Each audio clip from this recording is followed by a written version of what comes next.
एक दूसरा टॉपिक लेकर आई हूँ सोल्यूशन से ही, which is abnormal molar mass, और ये लास्ट टॉपिक है और इसको अभी बहुत इंपॉर्टेंट है यहाँ पे बताना बिकॉज ये कॉलिगेटिव प्रॉपर्टी से बहुत क्लोजली लिंक्ड है।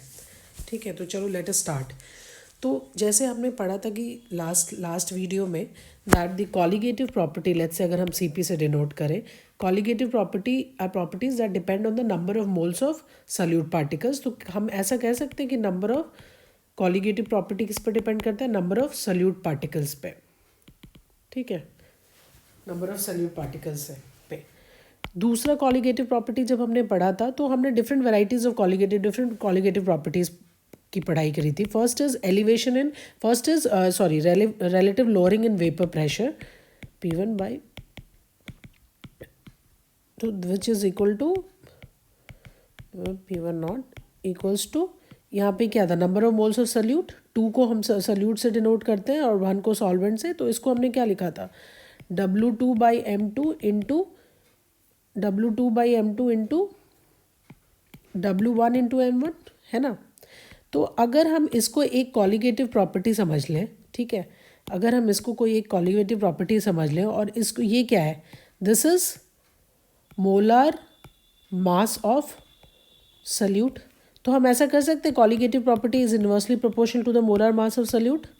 सिमिलरली अगर दूसरा कॉलिगेटिव प्रॉपर्टी पढ़े, delta T B elevation in boiling point is equals to K B into M, और इसमें भी हमने क्या पढ़ा था? के बी इंटू एम, ये मोलालिटी है, तो W2/M2 into W1 into 1000 number of moles of solute divided by mass of solvent in KG. तो अगेन हम इसको अगर एक कॉलिगेटिव प्रॉपर्टी समझ लें तो ये colligative property is again inversely proportional to the number of moles of solute. Similarly हमने डेल्टा टी एफ पढ़ा था which is K F into M, इसको भी हम कह सकते हैं एक, this is one of the colligative property which is inversely proportional to number of moles of solute. Again D में भी हमने यही पढ़ा था, ऑस्मोटिक प्रेशर में CRT, यहाँ पे C क्या आता है? This was molarity of the solution. तो C इज इक्वल्स टू क्या होगा? Number of moles of solute by volume of solution into litres in litres. तो यहाँ पे अगेन इस colligative property is again inversely proportional to number of moles of solute. तो क्या हम यहाँ पे ये इन्फर कर सकते हैं कि colligative property is inversely proportional to the number of to the molar mass of the solute? ये इन्वर्सली प्रोपोर्शनल होता है मोलर मास ऑफ सल्यूट से और डायरेक्टली प्रोपोर्शनल होता है नंबर ऑफ सल्यूट पार्टिकल्स से। ठीक है, ये तो हम पहले पढ़ के आए हैं जिससे हमने ये डिराइव किया या समझने की कोशिश करी। Now these were the colligative properties. ये चारों कॉलिगेटिव प्रॉपर्टीज़ कब दी गई थी? ये चारों कॉलिगेटिव प्रॉपर्टीज़ तब दी गई थी जब जो सल्यूट है वो सॉल्वेंट में ऐड होने के बाद ना ही डिसोसिएट करता है और ना ही एसोसिएट करता है। ठीक है, सल्यूट जैसा है वो वैसा ही रह जाता है सॉल्वेंट में, ना ही वो ब्रेक करता है ना ही वो दो सल्यूट मॉलिक्यूल्स आपस में मिलकर डाइमराइज करते हैं। ठीक है, अब next thing is, this was one thing. Next thing is, now अगर if we come across a solution, अगर हमारे पास कोई सोल्यूशन हो लेट्स से जिसमें जो सल्यूट हो वो मान लो कोई ऐसा वो हो, सल्यूट हो जो कुछ ऐसा हो जैसे एसिड हो, HCl H2SO4, या लेट्स से कोई बेस हो NaOH, है ना, NaOH KOH CaOH whole twice, या मान लो कोई सॉल्ट ही हो KCl NaCl, कुछ भी BaCl2 एट्सेट्रा। तो ये जब सल्यूट सॉल्वेंट में मिलेंगे तो ये क्या कर जाएंगे? ये डिसोसिएट कर जाएगा। मतलब अगर KCl को पानी में मिलाया जाए तो KCl अगर 1 मोल है और उसको पानी में मिलाया जाए तो ये K प्लस और Cl- बना देगा। ठीक है, तो मतलब 1 मोल KCl 1 मोल इसका बनाएगा K प्लस आयन का और Cl- का, तो टोटल क्या बना देगा? 2 मोल बना देगा सोल्यूशन में जाते ही। तो इस केस में क्या होगा? इस केस में कॉलिगेटिव प्रॉपर्टी क्या होगी? ट्वाइस हो जाएगी कॉलिगेटिव प्रॉपर्टी, क्योंकि colligative property is first directly related to the number of solute particles and it is inversely related to the molar mass। और अगर इसी सल्यूट को लेके अगर हम कॉलिगेटिव प्रॉपर्टी पढ़ेंगे तो ये क्या होगा? मोलर मास क्या हो जाएगा? मोलर मास क्या होगा? मोलर मास ऑफ सॉल्यूट क्या हो जाएगा? हाफ हो जाएगा। ठीक है, this was one thing. Similarly अगर एक और हम कुछ लेट्स से कुछ और भी तो ले सकते हैं, लेट्स से हम कोई एसिड ले लें, COOH इन बेंजीन। बेंजीन यहाँ पे क्या है, सॉल्वेंट है, और ये क्या है, सल्यूट है। तो कुछ भी ले लो, जैसे इथेनोइक एसिड ले लो, एसिटिक एसिड ले लो। तो इस केस में क्या होगा, जब एसिड डालोगे बेंजीन सॉल्वेंट में तो क्या होगा, एसिड जो है वो डाइमराइज कर जाएगा with the help of hydrogen bonding.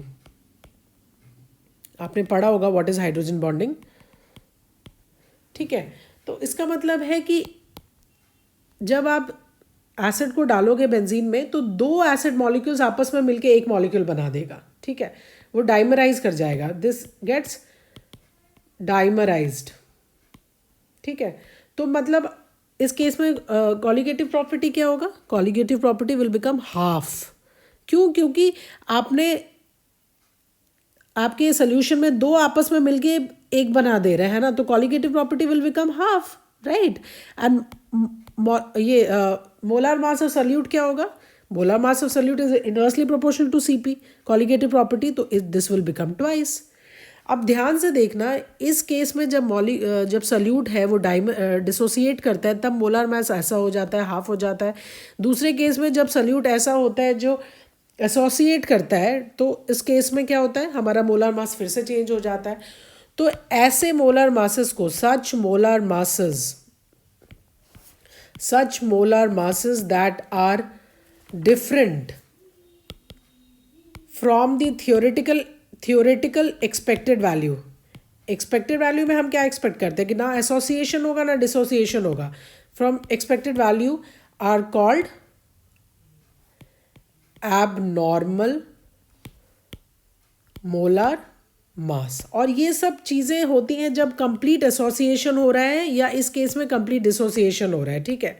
अगर कंप्लीट एसोसिएशन और डिसोसिएशन ना हो, इसके लिए इसलिए हम एक्सटेंट ऑफ एसोसिएशन, मतलब जब कंप्लीट एसोसिएशन नहीं होता है, तो इस केस में हम एक्सटेंट ऑफ एसोसिएशन डिसोसिएशन को बताने के लिए एक फैक्टर देते हैं which is van't Hoff factor. ये कुछ भी नहीं है, this is nothing, it is denoted by I.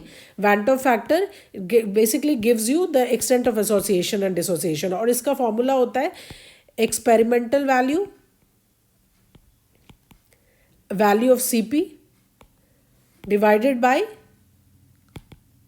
Theoretical value.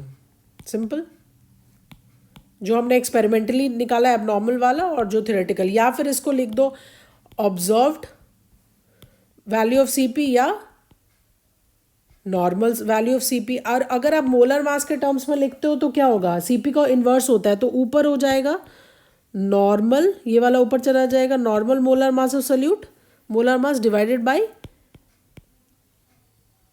Abnormal molar mass. This is when Hoff factor. और ये लिखने के बाद आप सारे अब सारे कॉलिगेटिव प्रॉपर्टी को 1 by 1 लिख लो, क्योंकि अब जो कॉलिगेटिव प्रॉपर्टी दी जा रही है वो किसके लिए दी जा रही है, जबकि सल्यूट आपका एसोसिएट हो रहा है या डिसोसिएट हो रहा है। I इंटू X2, बस I ऐड कर दो, delta TB is equals to I into KB into MC, delta TF I into KF into M, D osmotic pressure I into C into R into T। This is it, जब solute हमारा associate कर रहा है या dissociate कर रहा है solvent में। Thank you.